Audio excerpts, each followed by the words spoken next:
My name is Marcus Hale. I'm 41 years old.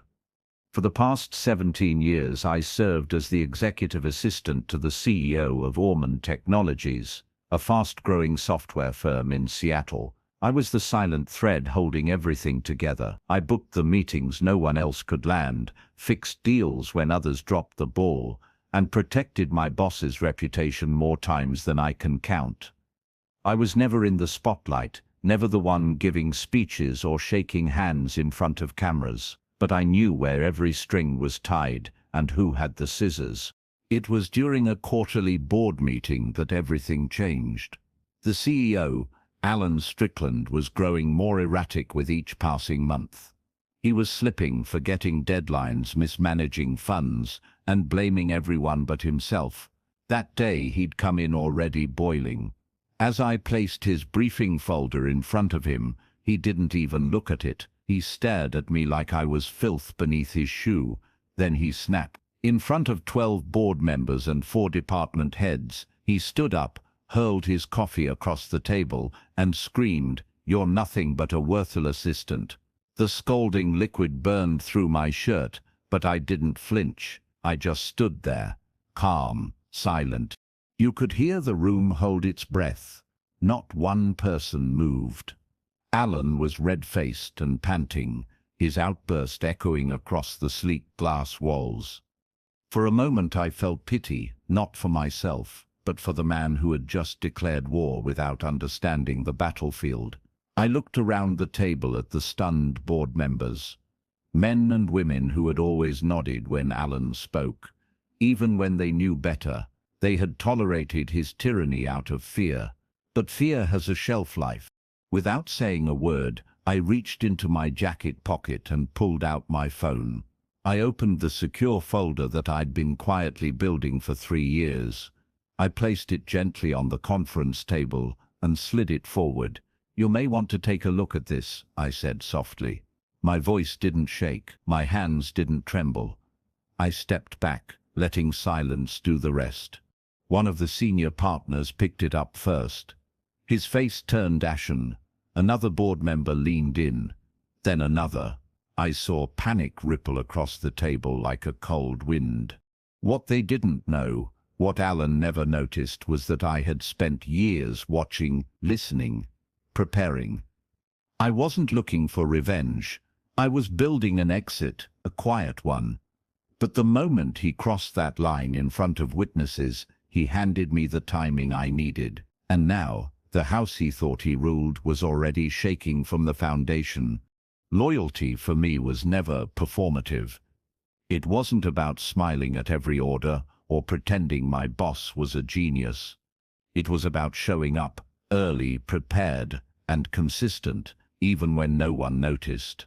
And for a long time, I convinced myself that was enough, that my silent dedication was seen, valued, respected. But looking back now, I realize I ignored the signs. The late-night dismissals, the constant credit stealing, the subtle digs in front of others, masked as jokes. He was grooming me to forget my worth. The first step of my plan wasn't revenge, it was insurance. I knew how Alan operated. He was slippery, manipulative, and legally covered. If I made a single misstep, he'd spin it into insubordination and erase me with a signature. So I started slow, quietly. I backed up every internal document I had access to, not illegally, but methodically through proper archiving protocols. I built a personal log of every questionable conversation, every aggressive voicemail, every expense report that didn't line up. I wasn't looking to expose him back then. I just wanted to survive, if he ever turned his wrath my way. Over time, my folders grew. I separated them into categories: financial irregularities, verbal abuse, HR violations, and board discrepancies. But I didn't stop there. I began cultivating subtle relationships across departments, marketing, product development, even facilities. I didn't gossip. I listened.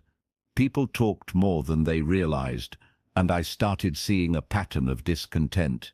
Alan wasn't just cruel to me. He was feared, quietly resented, and tolerated only because no one had the leverage to challenge him, until now. The turning point came when I discovered a series of internal transactions that funneled company funds into a third-party vendor, one that didn't exist on any legitimate registry. I dug deeper. The address traced back to a holding company Alan's cousin operated. It was textbook embezzlement. I cross-referenced the invoices, payment dates, and approval chains. Alan had signed off on every single one. It wasn't just unethical, it was criminal, but I didn't report it. Not yet.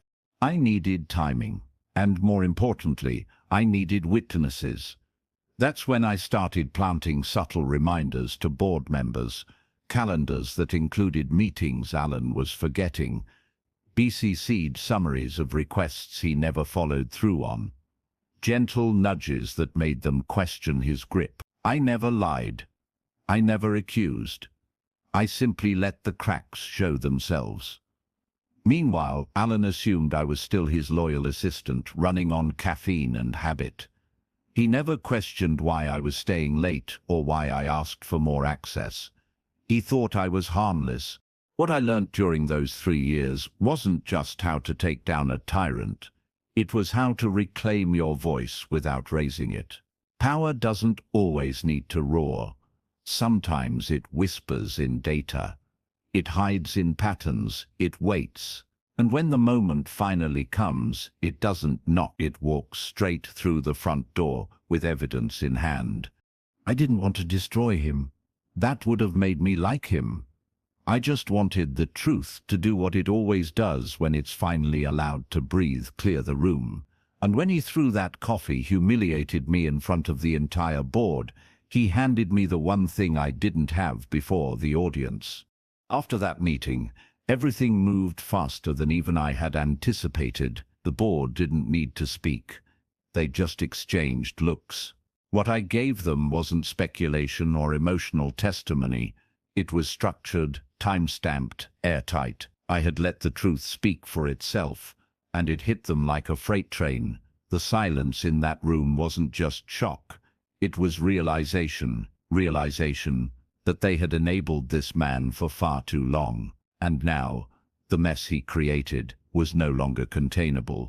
Alan's voice cracked when he tried to defend himself. He pointed fingers, blamed the finance department, accused me of falsifying documents. But the board wasn't listening to him anymore. I saw it in their eyes. The shift had happened. I'd spent years in the background, invisible and underestimated, but now I was the one with clarity, composure, and proof. Alan had the title. I had the truth. And in the business world, that difference is everything. What Alan didn't know was that I had already emailed encrypted summaries to the board weeks prior. Unsigned, anonymous. I needed them to subconsciously trust what they were now seeing with their own eyes. That's why when the head of legal leaned forward and requested a recess, Alan's face fell. He was losing control. His empire built on intimidation and fear was crumbling, and he could feel it happening in real time.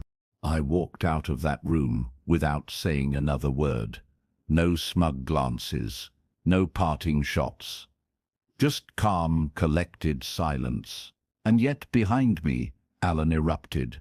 Security was eventually called to escort him from the floor. I didn't see it happen. I didn't need to. I'd already played my part, and now the dominoes were falling exactly as they should.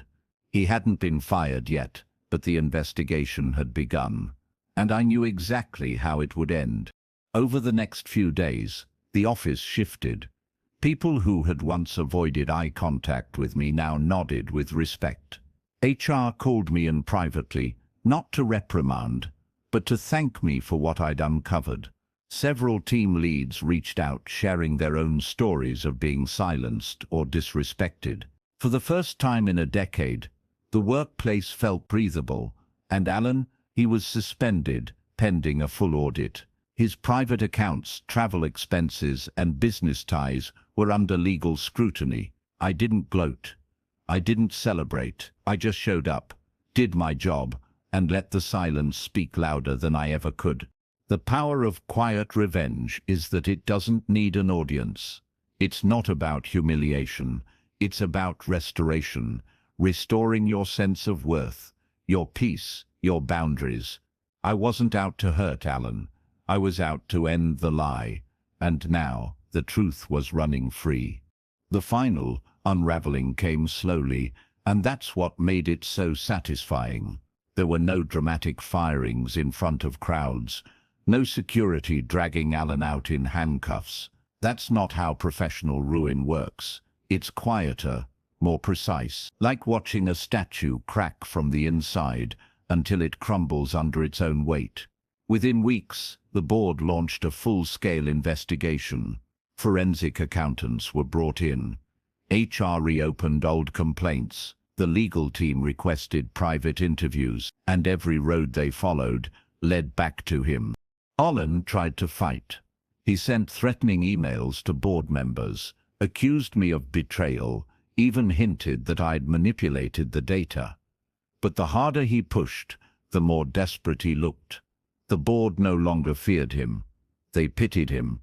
And pity is a much colder death than hatred.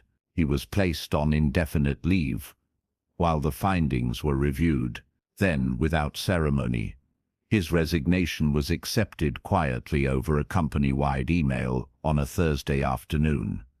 No goodbye speech, no farewell lunch, just gone.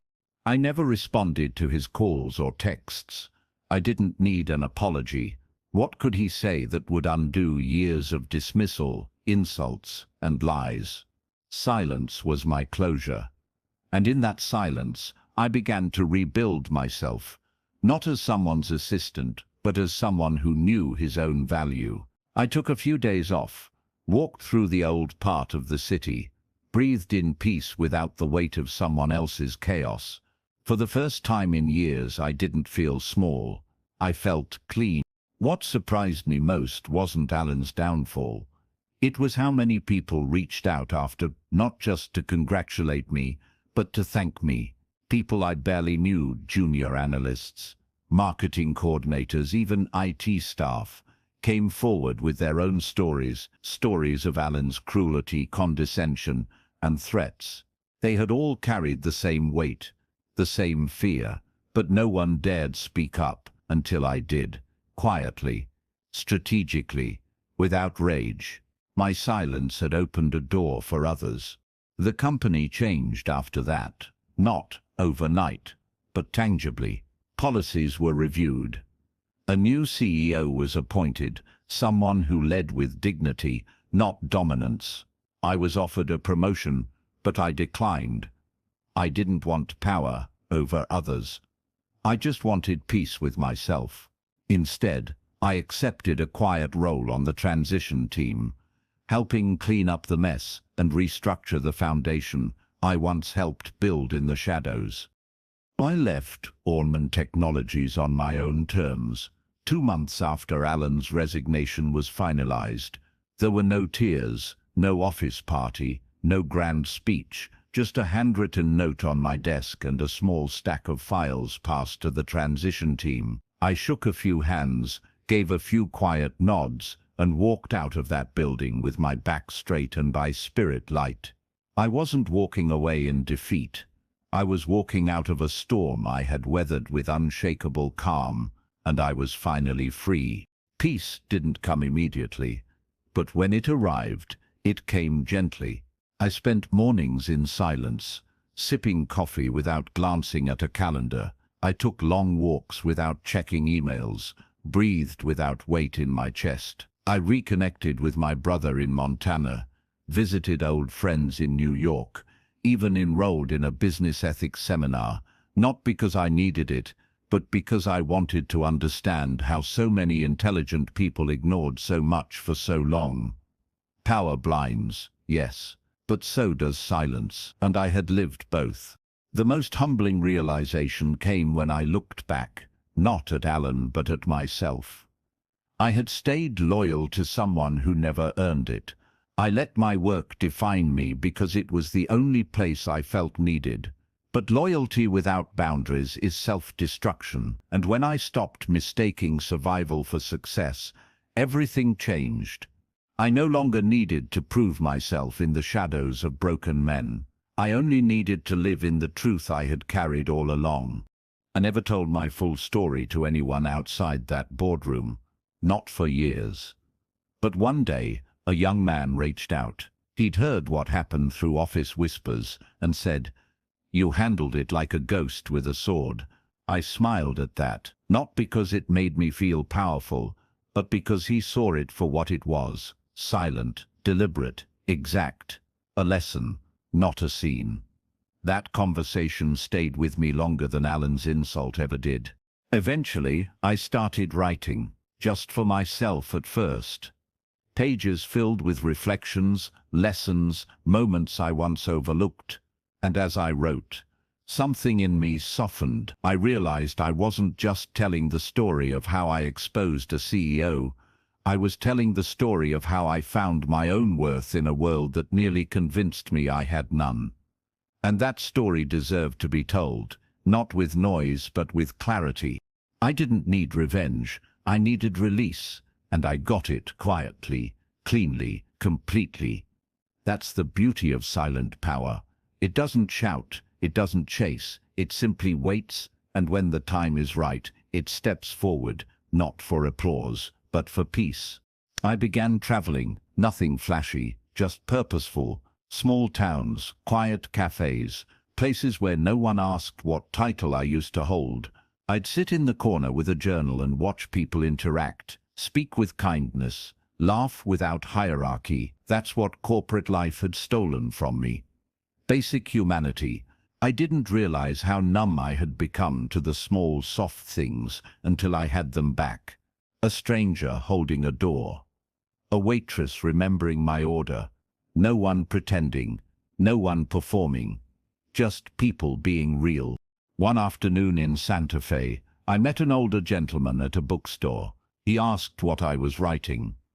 I told him it was a story about learning to stand up without raising your voice.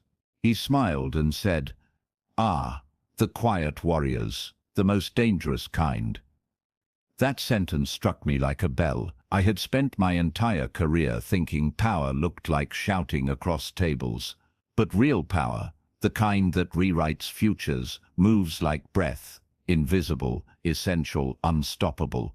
I started getting calls from former colleagues. They wanted to meet for coffee, to catch up, but most of them were trying to process the shift that had occurred.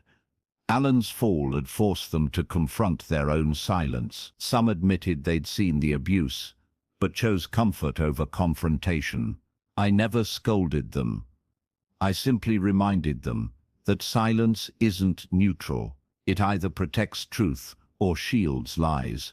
And every time you choose not to speak, someone else pays for your comfort. In one of those conversations, a department head looked at me with misty eyes and said, "You didn't just save the company, you reminded us who we're supposed to be." That stayed with me, because I hadn't set out to be anyone's hero. I had simply refused to vanish. That's what I want people to understand. Sometimes courage looks like collecting receipts, while everyone else pretends it's sunny outside. I was offered consulting gigs, high pay, executive-level influence, but I turned most of them down. I didn't want another title. I wanted impact. So I started teaching quietly. Guest lectures at business schools, private workshops for HR teams.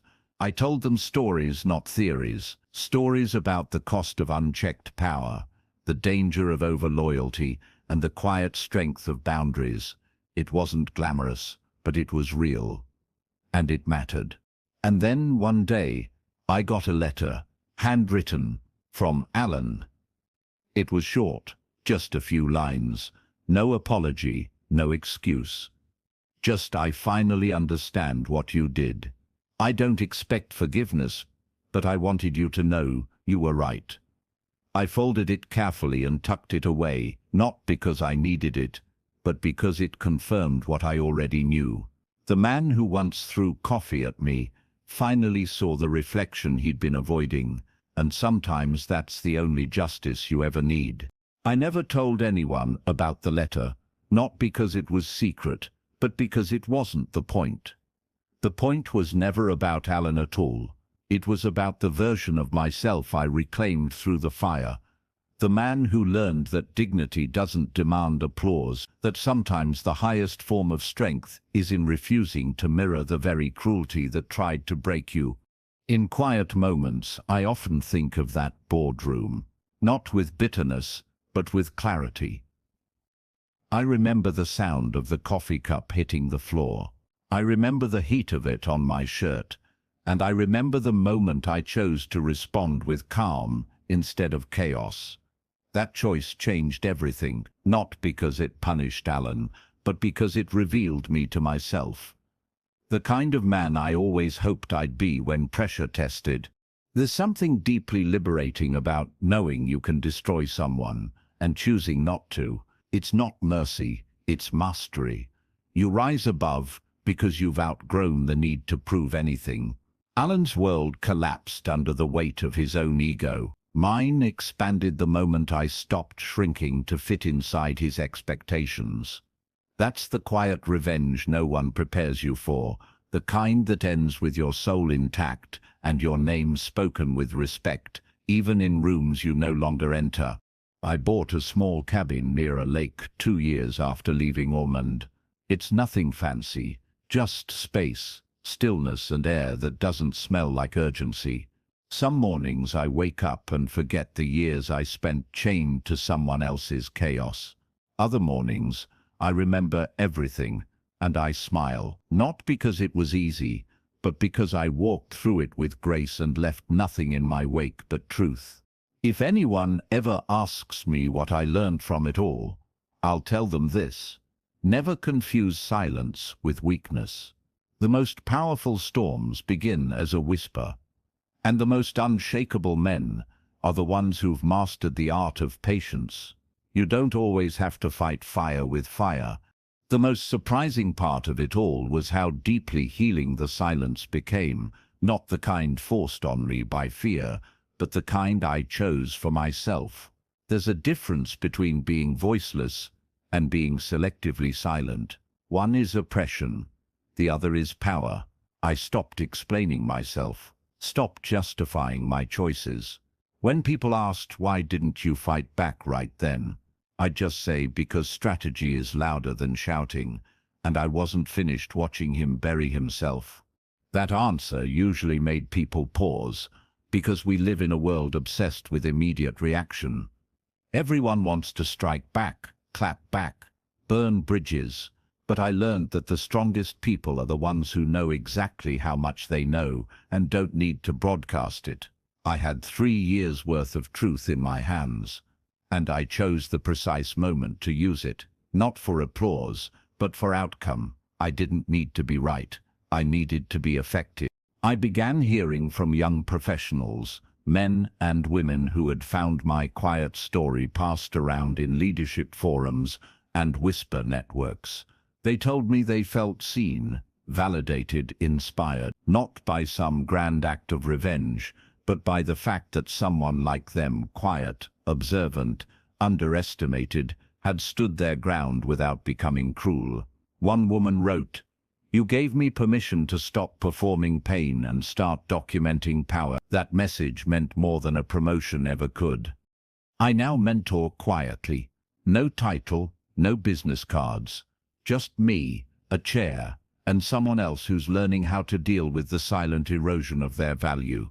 I teach them what I had to teach myself, that emotional intelligence isn't weakness, it's precision. And sometimes when I'm sitting by the lake, I wonder if Alan ever truly understood what I did. Not to him, but for myself.